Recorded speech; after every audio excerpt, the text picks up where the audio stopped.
Karen. Yes. If I asked you right now, right this second. Right this second. If you feel you are truly living your purpose, would you have a solid answer? I would have a solid answer. Really? Yes. And the answer would be? No. Okay. Well, you're in luck then, because today's guest has cracked the cosmic code on authentic awakening. Ooh. Now, let's just say it's not about quitting your job to sell crystals on Etsy. Okay. I mean, unless it is. That's a lot of computer work, though. Right. Well, today we're diving deep into the sacred, the psychedelic, and the seriously strange, from the transformative power of plant medicine to dodging the spiritual equivalent of a multi-level marketing scheme, or cults. Oh. We're covering it all, so if this starts to feel like an ayahuasca ceremony crossed with a TED Talk, don't say I didn't warn you. Karen, don't panic, but this just might be the episode where you find out what your soul's purpose actually is, or at least how to stop pretending like you already know it. The Skeptic Metaphysician starts now. My name is Will. And I'm Karen. And unlike Mulder and Scully, we both want to believe. so we've embarked on a journey of discovery. We've talked to people deeply entrenched in the spiritual and metaphysical world. We've thrown ourselves into weird and wonderful experiences. I even joined a coven of witches. And wait, you joined a coven? Yep, all in the interest of finding something Anything. that will prove that there's something beyond this physical, three-dimensional world we all live in. This is the Skeptic Metaphysicians. Hey there, I'm Will. And I'm Karen. Welcome back to an episode of the Skeptic Metaphysicians that is not to be missed. We are fortunate to have a guest here to help us answer one of life's biggest questions. Biggest question. The question is, am I truly living my purpose? Now, Kara Goodwin is the host of the Soul Elevation podcast, a skilled energy healer and a meditation guide whose work bridges the worlds of ascension, spiritual awakening, energy healing, and even extraterrestrial connections. Ooh. She's also the author of Your Authentic Awakening, a guide to everyday spiritual living, a powerful guidebook for anyone ready to ditch spiritual imposter syndrome and start living a deeply aligned, authentic life. And whether she's guiding people through transformative practices or exploring the mysteries of consciousness, Kara's mission is clear. She's here to help us elevate our souls and align with our highest potential. I am thrilled to welcome Kara Goodwin to the show. Kara, nice to see you today again. Hello. Thank you so much for having me. We had so much fun when you were on Soul Elevation, and I'm so excited to join you here on your platform. Right. We've got a lot to dive into because we covered a lot in your show, but now we want to cover the real good stuff on our show. So We covered some really good show. Karen's story still stays with me about waking up and having all the guidance, and we covered some great ground. We did. Yeah. And so if you haven't listened to our episode of Soul Elevations, we definitely recommend you do that, and we'll send out a link so you can hear it. But in the meantime, now we are here to answer the biggest questions of them all, right? The life's purpose. So let's just start that big. What does it actually mean to have a true soul purpose? Is it to sell crystals on Etsy? Well, it's such a great question. And of course, it varies from person to person. But a lot of times what I find when we're going through a spiritual awakening is that we feel that our life has to change 180 degrees. And to some extent, it does, because our whole perspective changes. You know, when we start waking up out of the surface level mainstream, what we've been sold and what most people in this change us. You cannot help when your perspective has changed for the world to be different. You know, just by the very virtue of your perspective changing, because you're the one that's living through your perspective. Yeah. So when you're looking at through one facet of a prism, and then suddenly you're like, wait a minute, there's a whole other way to look at everything. It's very eye-opening. But a lot of times people think that then that means, okay, now I have to, my 3D job is no longer relevant. I need to go and shift what I'm doing. I need to be a healer, or I need to sell crystals on Etsy. I love that. And thank God that there are people selling crystals on Etsy. I'm very grateful for that. Yes, definitely.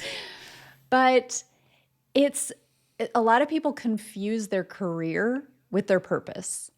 And which I totally get, because we spend a lot of our time on our work, right? So it can be very tempting to say, like, I'm just going to ditch the whole thing.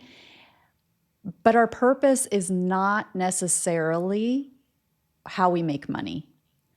And I think that's a big shift for people, where I love when I see people who are working in, they've had a full-on spiritual awakening and they're still a mail carrier for now. They're still, I had a guest on who jokes, because now he's a psychic medium and he is doing that full time, but for a long time he was a mail carrier. And he says, I was delivering messages like during the day and spirit messages at night, when he was kind of had a foot in both worlds. But it really is this ability to walk with a foot in each world. And I think that there is great opportunity there, because if everybody who had a spiritual awakening then turned their back on mainstream society, turn their back on working an office job, for example, where would we be? Like I feel that there is a community of souls, a big community of souls who is here on the planet right now, and we're scattered. We've incarnated together over multiple lifetimes. We are mission driven in terms of raising the consciousness, but we're intentionally not all in one community, in one space, in one location, sequestered off, so that we can live here on earth in the way that we want to. And it's such a delicate balance, because it is our lives. So if we're stuck in a job, in a relationship, and with friends and we can't see a reflection of how we feel in anybody, that is a hard place to be. So it's not saying stay stuck. It's not saying, because it's too hard to say. That's why. So I'm not saying stay stuck because you have to be in service in this way and you have to be miserable because that's your mission. It's not that at all. We continuously use our circumstances to feel our way, navigate our way through life. And it may be that it's most appropriate for us at this juncture in our life path to have more of a mainstream job, but that doesn't mean that we don't keep nurturing that spiritual awakening. There are so many resources out there right now, and we have the internet, which gives us, access to that spiritual nourishment really easily. Think of how many episodes you guys have of the metaphysic. There are a lot of words I can't say right now. The skeptical metaphysician. And people can be accessing that in their free time, and it is helping them to shift, and it's helping them to nurture that awakening, but it doesn't necessarily mean that they have to turn their back on their whole lives. And another, thing that I think another place where people get stuck is, they may be a certain amount of the way through their lives where they have a family, they have a spouse, they have children, and they may feel like, wait, I'm the only one who's awakened in my house, and feel like there are people who do then run off to a cave and, go and leave their family and go and join a group. And I would just really, really encourage anybody who's feeling like that to deeply consider 360-degree ramifications of that. Because while that may feel like it's going to create wholeness in some part of us, if we think about your life's purpose, your karmic ties, the trauma that you create, the waves of trauma that you create through abandonment, We want to see a complete picture and really, really be sure when we're stepping away from something that we have participated in creating that would have deeply traumatic impacts on people. Right. And I do like how you say you stress the importance of you don't have to quit your job or your one life, because I think that's a big fear that a lot of people have. If they start they're starting to wake up, they're starting to see and understand different things, they feel like, well, I have to leave this and become this other type of person. But that's not the case. We're all supposed to wake up it's like to amplify who we are. And part of, your job might be providing for your family or, teaching children or whatever. So I do think it's important to know that it doesn't have to be one or the other. Exactly. Well, and an argument could possibly be made for staying in place so that your example will help awaken others in that space that would not have had that example had you decided to remove yourself from the situation. Yeah, absolutely.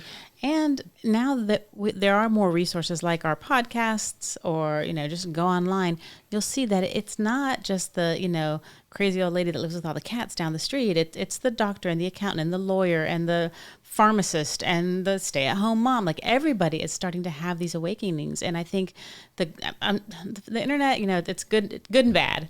But I think one of the good things is that you can find other people in that situation. You can be connected so you don't feel so isolated, which awakenings can often lead to. Right. And it's not to say that having a lot of cats is crazy. No, I all. love cats. We just need a bigger house and a dog that wouldn't eat them. That's true. Yes, our dog would. Very hungry dog. Because how fun would it be to have a lot of cats? Quite. I settled for one, honestly. But all right. So that's beautifully said. That's a lesson that a lot of people really need to organically ingest inside themselves, because there is a big push towards picking up and going somewhere. Now, there is sometimes an occasion when a spiritual awakening happens that is so debilitating because it is so impactful in so many ways that someone might find it necessary to take some time for themselves to find a way through. But there are people there that can help with that, and when it comes down to it. So, but now your book, you talk about it, your book is called Your Authentic Awakening, right? And you talk a lot about the importance of authenticity. Can you tell, why is it so important to be really authentic when you're going through things like this? Yeah, there are multiple ways that we look at this. And one of the ways is something that you touched on in the beginning, which is kind of following in the footsteps of others or spiritual organizations where and this was part of my path so I do have more of a culty experience, and then I have the sort of spiritual organization that helped me get kick-started. And I don't see that one particularly as a cult. It was definitely alternative kind of spirituality, but it wasn't, I wouldn't say that it was like particularly culty, but it did have a guru, and it was teaching. I was in this organization to help me learn how to meditate and get my feet in terms of spirituality that wasn't wrapped up in religion. And I remember so many times them talking about how this path was without dogma. That was a problem with religion. There's so much dogma in religion, but there wasn't dogma in this path. And yet, each step I took, I was sort of like, there's so much dogma here. Of course there is. It was Of course there is. And it really, one example of that really is crystallized in my mind with it was I had discovered the Enneagram. Are you familiar with the Enneagram? Mm-hmm. Yep, absolutely. Kind of a personality assessment sort of thing. Mm-hmm. And I had heard about it, and I asked one of the elders in this organization if he had heard of the Enneagram and if he thought it was useful. And, at this time I was really like very conscientious of, is this going to take me off my path type of thing? Right. Mm-hmm. And he said, well, Master didn't teach about the Enneagram, so why would I pursue that?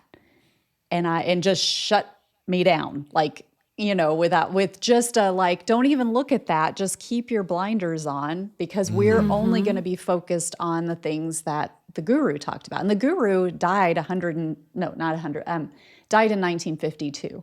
So they were keeping his lineage alive through the talks that he gave, 100 years ago and between, 70 and 100 years ago.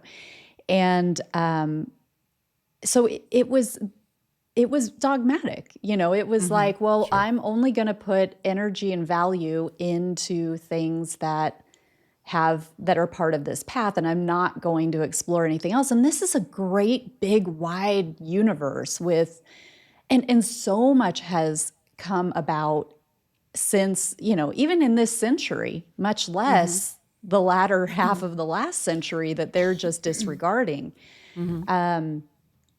And so what I had found, and what ultimately why I left that group, was there really wasn't a lot of room for growth. It was just this rehashing and rehashing and rehashing of the same material, and looking at it from new ways, of course. This thing popped up in my life, this new experience. Now, how do I apply this to things that this master had said in their teachings? And there is value in that.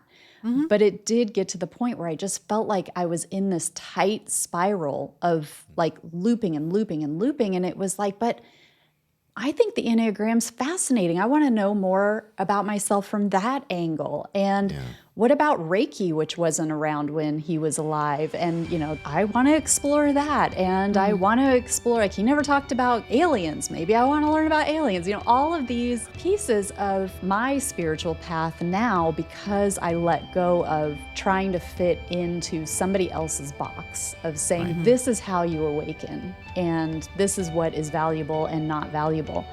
And so that is one of the ways that I see the importance of authenticity. Is we all have like a soul signature or a soul blueprint, however you want to think about it, a soul frequency. And it's unique to us. And we have it based on our experiences before this life. And this life that we've been living all these years has also colored our soul, and our soul has colored it. But when we enable ourselves and give ourselves the freedom to say, what brings me joy? What brings me excitement? What interests me? And follow that, that is really what's going to help us to keep finding what is relevant to us and to keep growing, rather than to always be, looking around at, okay, well, that person seems further along than me. So what courses have they taken? What courses are they offering? What methods do they use? And there is some of that is still valid, because we are all helping each other. We are walking each other home. That beautiful expression that was it Ram Dass or Ram Dass. Yeah. We are doing this together as a community, and we are offering, a hand back to the people who want to come forward, and we are accepting the hands of those who can help to lift us up also. Right. And we have these unique expressions of who we are, and we will find so much purpose and joy in our lives when we take the cues of what lights that spark within us. And that helps us to express ourselves as that true soul. Yeah, we talk about it all the time on the show. How our fingerprints are uniquely ours. How can we expect everyone's paths to be uniquely the same, right? Or the same when we strongly believe that our spiritual paths are very independently different and unique to each person. There's that the whole tenet of one truth, many paths. It's sometimes people need those. I don't want to say crutch, because it's not really a crutch, but those aids where there's a structure and you follow the structure. You have a roadmap to where you need to go. However, there are those, and I would say maybe it allows more of a, I don't want to say the wrong thing because I don't want to offend anybody, but sometimes people need those roadmaps, and sometimes you need to go off the beaten path in order to find your own path, and you chunk a bunch of things together, and that makes who you are. There was a time when I was in meditation, felt this message come through that united all these different things, like the astrology, numerology, enneagrams, all these kinds of things, human design, all these kinds of things that were imprinted on us the minute we were born, because we were meant to say, here's all the different dimensions of you, pick which one makes sense so that you can understand yourself. And that's how we move that thing forward. So that's the tenet of New Reality TV. The whole reason we're doing New Reality TV, the way we're doing it, right? Mm-hmm. Absolutely.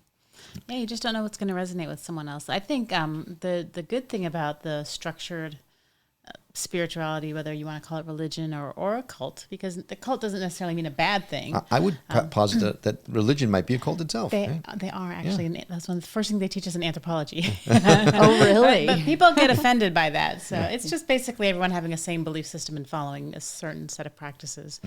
But I think for a lot of people it can be a good starting point. Sometimes you don't know what you need until you're in a situation where you're getting what you don't need. Right. And it can be like, oh, well, in theory, this sounds interesting, but it is not resonating. So I'm going to look for something else. Right. Or it can help. I mean, there are some really wonderful people that are just true believers of whatever spiritual body or organization that they're with.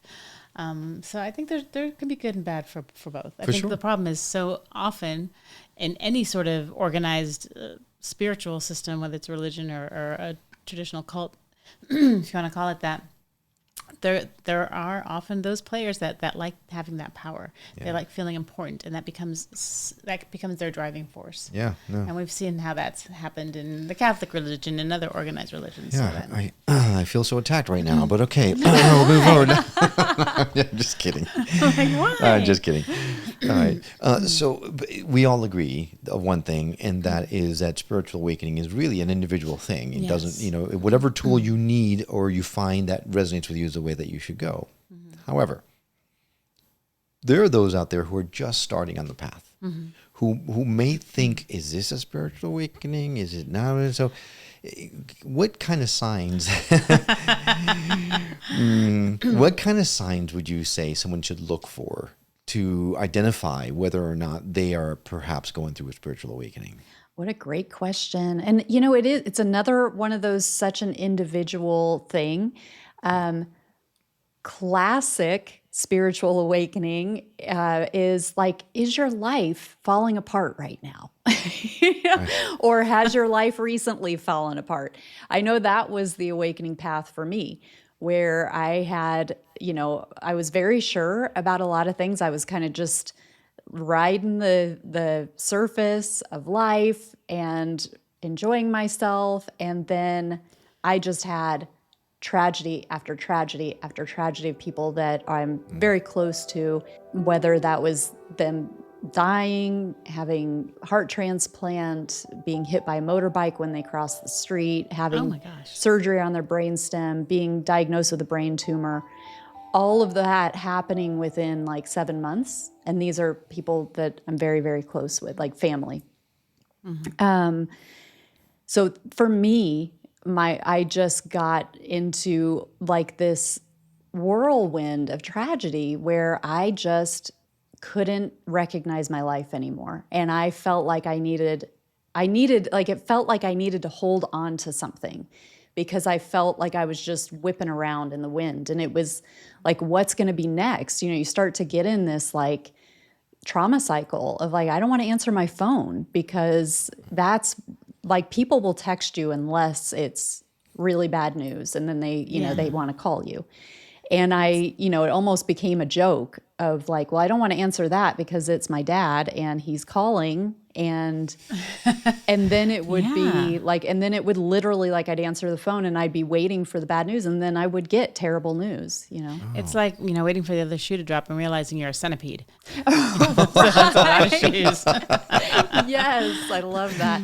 So a lot of times that is what kickstarts somebody's spiritual awakening. And it is, I think, from like a spiritual perspective, at least speaking in my case, I feel like the time was really right. I came here to experience a certain way of living life and looking at life and radiating myself, and I wasn't doing that on my own. And so looking back, it does feel like it was very purposeful for all of those things to happen in such a concentrated time, where I just felt like, because I just wasn't getting, I can see now there were little clues of like trying to get me to, have the space to be able to experience myself in a more spiritual way. And I was like just distracting myself.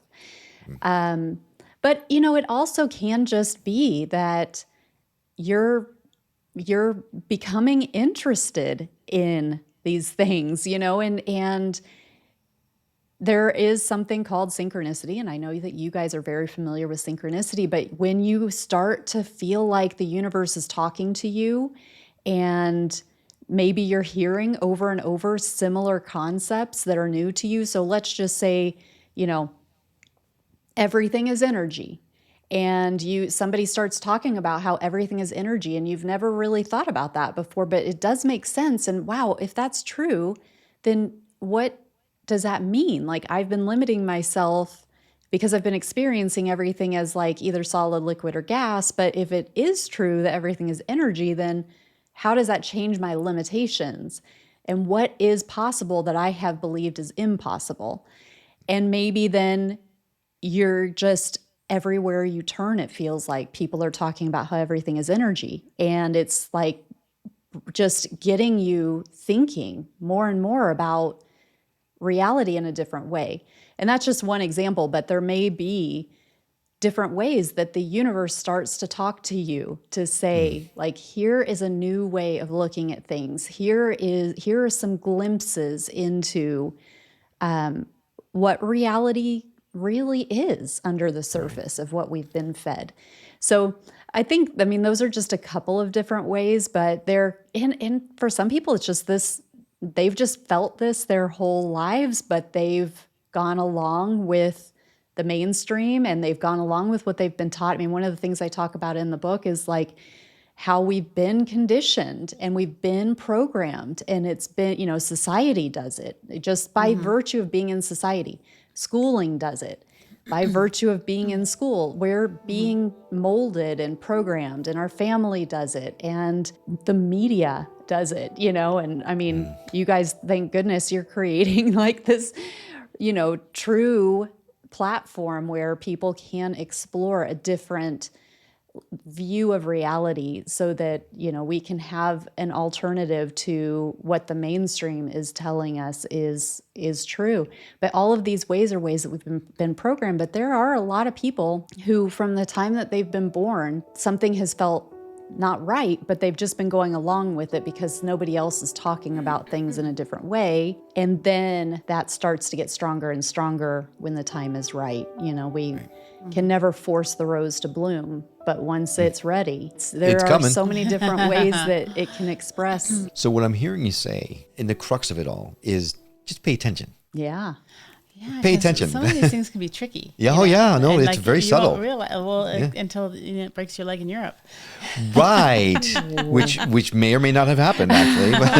But I always say the universe starts with a whisper in the wind and ends with a 2x4 to the head. Yes. Or the ankle. Or the ankle, yes. Right. Well, something that people are turning to more and more to do a spiritual awakening is plant medicine. And I know that you have some experience with this. So how can someone know for sure whether or not plant medicine is something that they should turn to look at their spiritual awakening process, or if it's just the fad that's going around now? How does someone discern between those two? That is such a great question. And it's Yes, 2 in a row. Yes, good job. But it dovetails so well into what we're talking about, because some people do, like, I know of people who just kind of, they get curious about something like Bufo or mushrooms. I can't imagine licking a frog. I just can't imagine that. But Well, anyway, I don't sorry. think you have to. I think you can. I don't know if they smoke it. I mean, but I don't think. I don't. Well, I Smoke don't the frog? know. No, the whatever they get from the That's frog. a big rolling paper they got to find there. I think I was assuming that they didn't. There was no actual live frog involved, but now you got me questioning. I don't know. Welcome to the Skeptic Metaphysicians. Oh my gosh. Yeah, no. I know people, for instance, who have done like very hardcore, like psychedelic experiences, and they did it more from, for lack of a better term, for a party reason. You know, like they just wanted to experience like an alternate consciousness, but more in a party sense, and then just had their whole world rocked, where they're like, oh, I've got to sell all these things that I thought were important, but I don't care about that stuff anymore, and it's that's a silly thing that I'm letting go. And so it really kind of unexpectedly had an awakening impact on them. And then there are a lot of people who are, you know, going to South America, going to Central America, having ayahuasca ceremonies.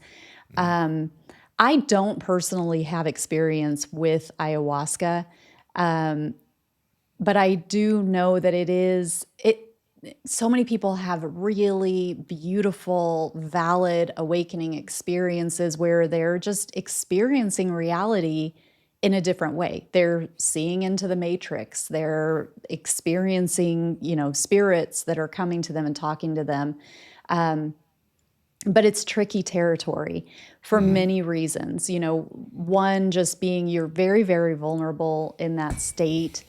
And so, you know, you're going to a foreign country, you don't know the shamans. The shamans are wise to, you know, there are a lot of people performing this who aren't actually shamans.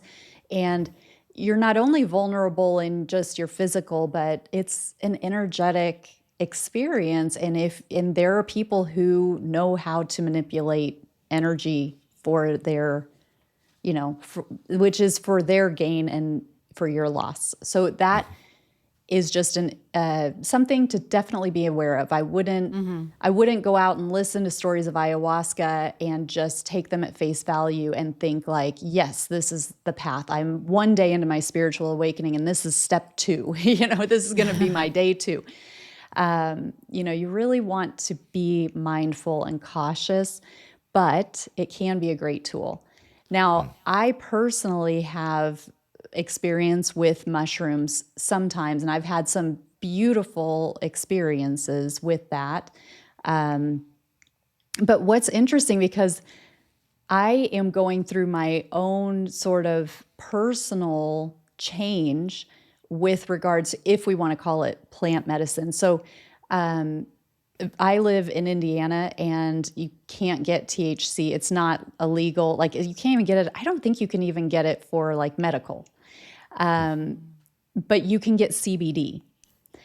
And so I have had experiences where I've taken some CBD at night, but it does have THC in it. So this is where I get confused, because I'm like, well, it says there's THC. Anyway, so like, so that's why I'm only saying that because of the plant part. Like I consider it plant medicine, even though I'm taking like a gummy or something. But I don't know if it's because I have had a couple of experiences with mushrooms that really opened up my psychic perception in terms of being able to see like very psychedelic. I mean, it's a very psychedelic experience, but there are plenty of times where I have had CBD, and then in that space, like between wakefulness and sleep, called the hypnagogic state, I have had very psychedelic experiences, but without psychedelics. One time it actually happened, somebody had given me like a bar of mushroom chocolate, and I had it in my bedside table drawer, and I hadn't taken any of it, but I started having psychedelic experiences. Oh, just by having it. Just because it was in my field. Like it was nearby. Like it was very close to my body, but I hadn't actually ingested any of it. And I was like, this is so powerful. Why am I seeing this? And I was like, I've got those chocolates right there. That is so weird. Right. And we only just found out that there is such a thing as mushroom chocolate. Yeah. So Yeah. that's an interesting Yeah. thing. So how can you discern, like if someone is going to an ayahuasca retreat and they've done all their research and this is a good one, how can you tell if what you're going through is actually a spiritual situation or you're not just tripping on the drugs? I mean, is it exclusive from each other? It can be, I would think. No, I don't know. What do you Yeah, think? that's a great question. And, I mean, I think that's a bigger question about how do you discern spiritual experiences from, generally, like if you're experiencing something in meditation, how can we be sure this goes to the imagination versus the true experience? And that was a line for me for a long time where it was like, is this my imagination?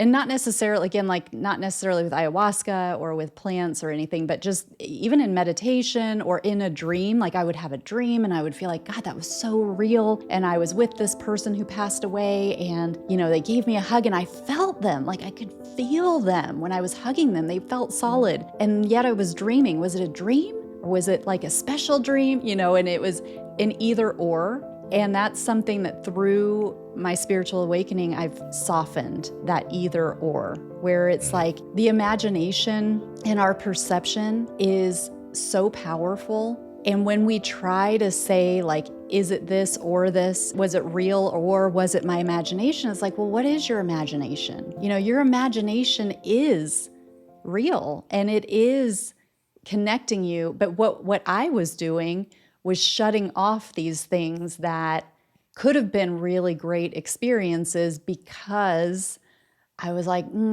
I think it was just my imagination. And then, it's like, it's taken me some time to like soften that, like just the imagination and be like, what is my imagination leading me to? And we have a propensity to try to explain away everything. Right. So it's just my imagination. So that's our knee jerk. We go to that automatically. But the more that you start, we talk about it all the time, the more you suspend your disbelief and you allow magic to happen, you open yourself up for more magic to happen and then more synchronicities happen and more coincidences that we call little miracles, right? Karen calls them little miracles. And if you I no longer, I used to always say, oh, there's got to be valid explanation for this and find the scientific way to explain it. I don't do that anymore because I now just enjoy the magic. Yes. And that's thanks to her. Yeah. I don't know. Well, it's like going to a magic show. It's so cool. Then you find out how they did it, and it's not that impressive anymore. Yeah. The awe is gone. In fact, there's this thing that happens when I meditate now. It used to happen to Karen. I don't know if it still does know, but I'm seeing these colors. Like I'm seeing purple. Yeah, right? you're seeing the colors? I am. Oh, good. I am. And so, Sorry. so everything inside me is going, okay, I need to research. What are these colors that I'm seeing in my head? Like, and scientifically explain them. But I stop myself from doing it because I don't want to know. Yeah. I'm enjoying the experience. I'm allowing my mind to think whatever it wants to think about it and just going with it. And it's beautiful. It's really fun to have happen. That. So, yeah. Well, it's very cool. and kind of bringing it around to Karen's thoughts about like, well, how do you know if this is real or not? And this is kind of where that evolution is happening for me with the CBD because it's so much easier for me to have these experiences, these metaphysical experiences at night. I don't know if it's just that it's helping me to stay in that in-between space because I don't fall asleep as quickly, and or if it's actually helping my focus in terms of there's, you know how you focus your eyes and you, depending on the distance of what you're looking at, your focus changes. Well, in your inner sight, that is also happening. So it's very similar to how your eyes focus, but it's like the chaos and noise of the static that you see behind closed eyes. When I start to have these experiences, it starts to organize and there starts to be structure in the chaos. And then I start seeing these energy patterns and and I'll get insights, downloads. Usually I'm not seeing like form. I'm not seeing people or landscapes. Usually it's energy patterns, and they're moving and changing. And depending on how I focus, that inner focus depends on what I see. You know, I might see space. I might see just like, it's like I'm in space. I might see it more like I'm in a dome, and I'm seeing columns, very like mosque/cathedral like senses at different times. Lots of seeing like toroidal fields from the side, and it's moving, which also has it like psychedelic tree look to it also. So it's been one of those things, because I enjoy those experiences so much. It was like, oh, well, CBD helps me to be able to experience these more. And then I guess it was like 2 months ago now, maybe, I had a really strong dream. And I won't go into the ins and outs of it, but essentially, I got to this gatekeeper and in the dream, and I was looking for my passport, and I only had expired passports, and I couldn't find. And this guy was like so nice; he was such a great guy. And I was looking through my backpack, and I found all these gummies, these red gummies.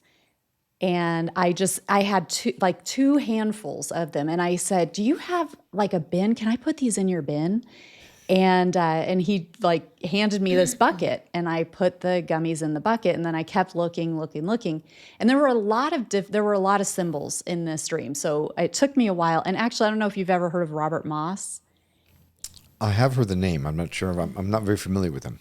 So he is like this dream shaman. He's been around for a long time, and he's written a ton of books. And I actually interviewed him right after this dream. So we used the dream to kind of unpack all of this. But it had been heavy on my mind, and I kept thinking, the fact that I threw these gummies away, am I being invited to throw away the CBD? And that was how I ended up taking that. As soon as I had the dream, I stopped. I was having it like maybe twice a week or so. Because the downside, I can't remember my dreams when I take it very easily. And so I was like, well, I like to remember my dreams. I like to feel that I'm engaging with my dreams. And so anyway, all of that to say that I felt that the dream was inviting me not to do that anymore. And so it's been interesting to see what I can, quote unquote, what I can do when I don't have that aid. And I am having experiences where I am still seeing those things. It is a little bit harder for me. But I am like, oh my God, I am doing it without the aid. And so, but I do feel so much that it served, it helped me to carve. What I feel like is happening is that I've carved these pathways, and I can get to these states because I have these pathways carved, and I no longer necessarily need that aid to be able to take me there. So it's interesting how these things evolve and how they can be valid aids until, but then we might kind of graduate out of them, and maybe they'll become an aid again in the future. But it does really seem that right now it's important for me to not. Right. Yeah, it does sound like that you were being told you don't need this. Yeah. It does. Well, we all know the power's inside, right? Yep. It's within. So, okay. So we are quickly running out of time. So I want to make sure that we take some time to talk about your show, because you graciously invited to be guests on your show. We had a wonderful time. Now, your show talks about all kinds of stuff, right? The name of the show is the Soul Elevations Podcast. You explore some really cosmic territory, right? Like ascension and ET contact and energy healings and all kinds of stuff. How do all these threads weave together in your show, in your work? Yeah, it's a really appropriate question, because for a long time the podcast was called Meditation Conversation, because when I started it back in 2018, it was really around meditation. And then after a couple of years, I started having much more consciousness-based conversations. But it took me forever to change the name, because I liked the rhythm of meditation conversation. But eventually, I mean, literally it's just been in the last few months that I changed the name to Soul Elevation, because the conversations are really focused on the broader consciousness. And I'm not really talking about meditation. I haven't for a very long time. So it's like both of like, if you want a show that's going to talk about meditation, this is not your show. And if you don't want to listen to something because you're not interested in meditation, this could be your show. Right. But it's when we think about consciousness, there are all these different threads. It's again, kind of going back to that prism where we've got a prism of consciousness, and the light that shines into it then has these rainbow fractals that go out, and that one stream might be energy healing, and one stream might be ETs and how they're helping us with our spiritual development, and one might be alternative health and healing. And so, but the common factor with all of it is that we are more than the physical, and we are more than our minds. And there is something that is connecting all of us. And if we really utilize that, we can be so much more than what we think we can be. And so that's really the core of what I like to explore on the podcast. Nice. And here I thought E.T. just wanted to phone home. He wanted out of here. You're on a roll today.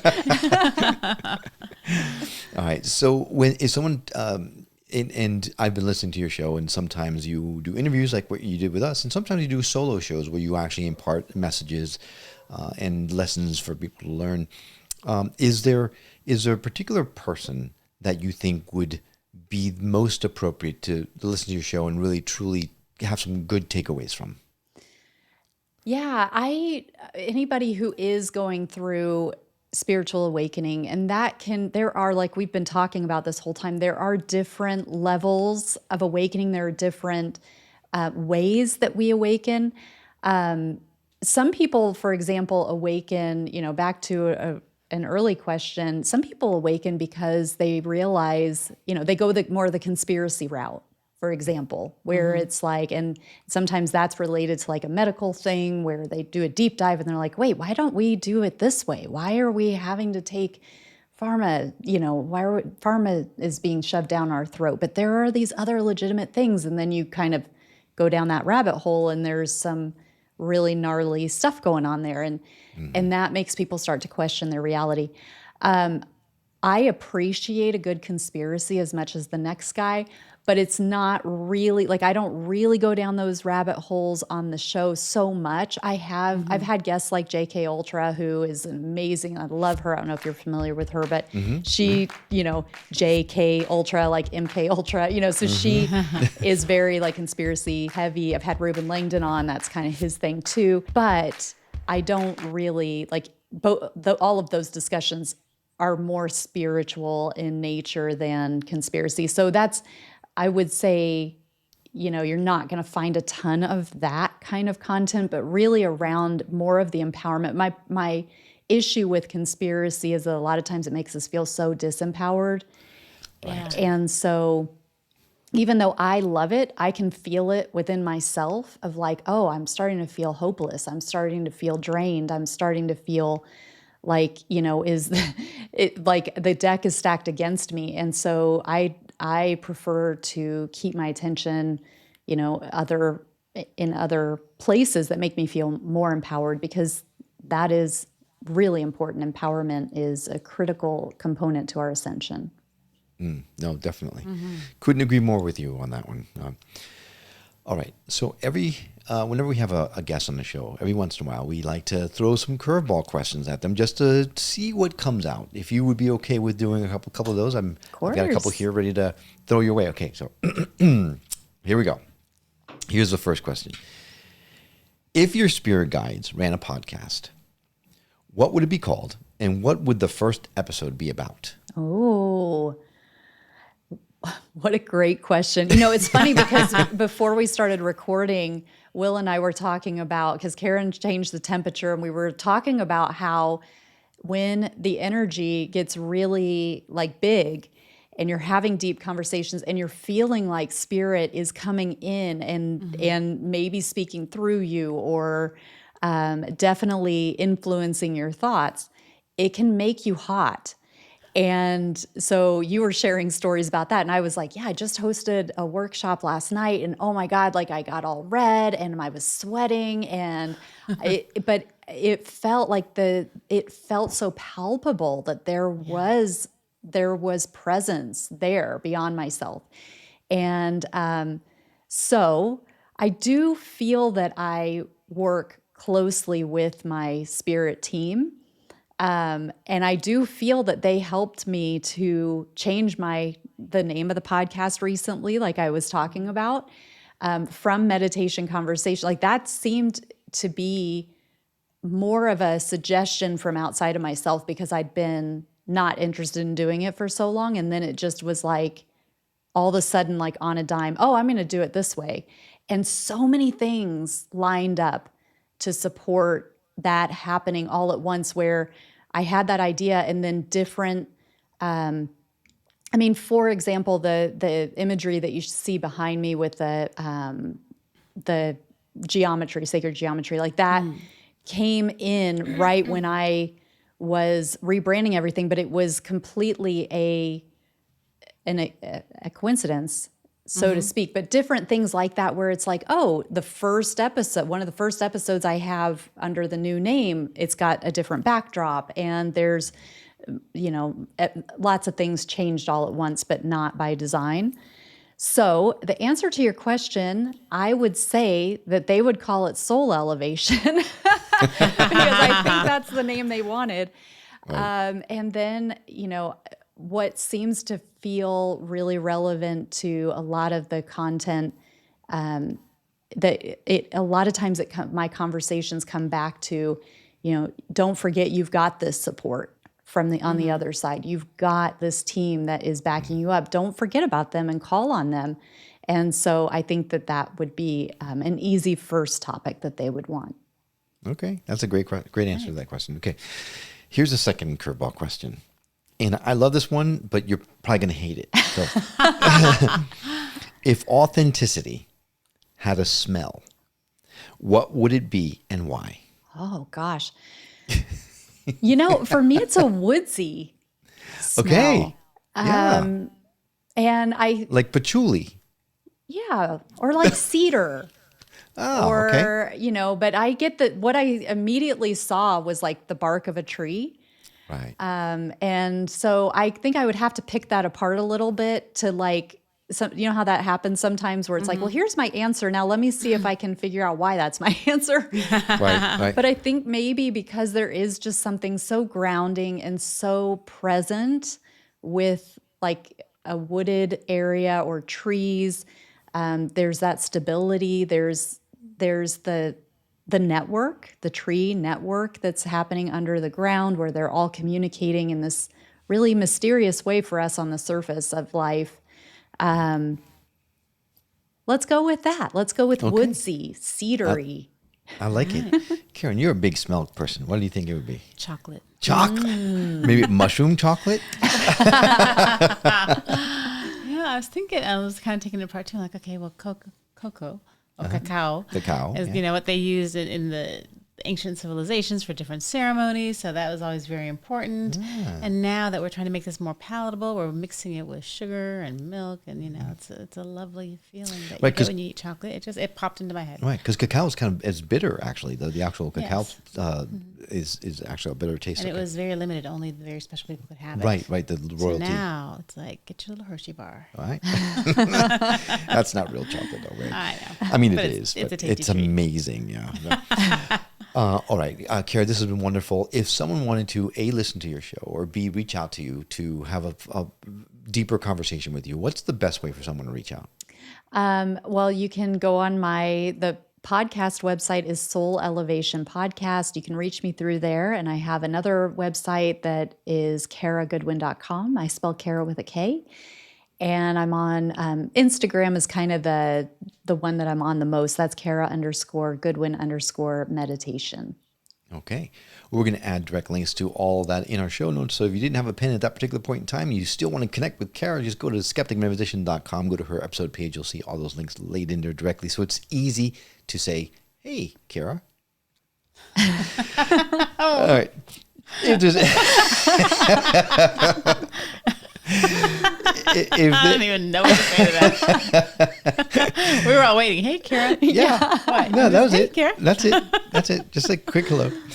All right. Is there anything that we haven't talked about you want to make sure that the audience definitely gets from a takeaway from our conversation? I think I would just I love to reiterate where we kind of left things when you asked about if my spirit team had a podcast, and the focus would be you have assistance on the other side. And I think that it can be really tricky because there is so much invisible happening that's influencing us that we can tap into and let those beneficial helpers really connect with us. And everybody can do that. And it does take some subtle perception. There are some things that you can do to help to be able to perceive those subtle energies better. But even if you can't perceive them, it starts with trust. It starts with faith. And so I would just encourage everybody to know that you can strengthen that and then play with that and let your team in on this physical experience. All right. Beautifully said. That's a perfect way to end the show. Kara, thank you so much for coming on the show. It's been a pleasure getting to know you. I know we'll be in touch for much longer. Definitely. And I look forward to listening to more of your shows. Likewise. Thank you. Thank you.